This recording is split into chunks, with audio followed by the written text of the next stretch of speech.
ഇനി ലോക പരിസ്ഥിതി ദിനമാണെന്ന് നിങ്ങൾക്കറിയാം.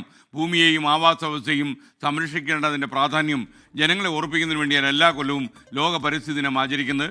ആ ദിനത്തിലേക്ക് ഇനി വരും ഒരു തലമുറയ്ക്ക് ഇവിടെ വാസം സാധ്യമോ? മലിനമായ ജലാശയം, അതിമലിനമായൊരു ഭൂമിയും.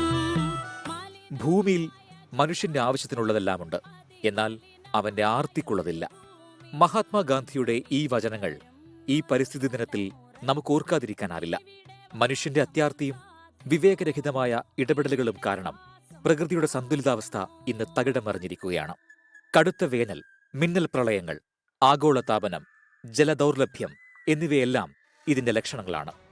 വായുമലിനീകരണം, പ്ലാസ്റ്റിക് മാലിന്യങ്ങളുടെ കുന്നുകൂടൽ, വനനശീകരണം തുടങ്ങിയ വലിയ പാരിസ്ഥിതിക വെല്ലുവിളികൾ നേരിടുന്ന പുതിയ കാലത്ത് ലോക പരിസ്ഥിതി ദിനാചരണത്തിന് വലിയ പ്രാധാന്യമുണ്ട്.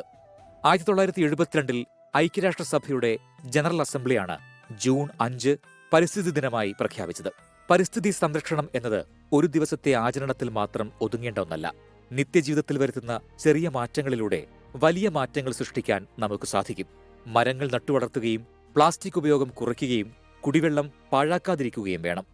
മഴവെള്ള സംഭരണികൾ നിർമ്മിച്ച് ഭൂഗർഭ ജലനിരപ്പ് ഉയർത്തുമെന്നും പൊതുസ്ഥലങ്ങളിൽ മാലിന്യം തള്ളില്ലെന്നും നമുക്ക് പ്രതിജ്ഞയെടുക്കാം.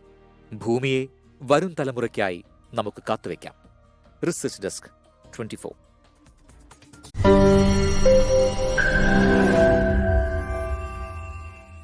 ലോകത്തെവിടെയായാലും ഏത് സമയത്തും 24 വാർത്തകളും ഓഗ്മെന്റഡ് റിയാലിറ്റി പാക്കേജുകളും എക്സ്പ്ലെയിനറുകളും വിശദമായി കാണാൻ ഞങ്ങളുടെ യൂട്യൂബ് ചാനൽ നിങ്ങൾക്ക് സബ്സ്ക്രൈബ് ചെയ്യാം.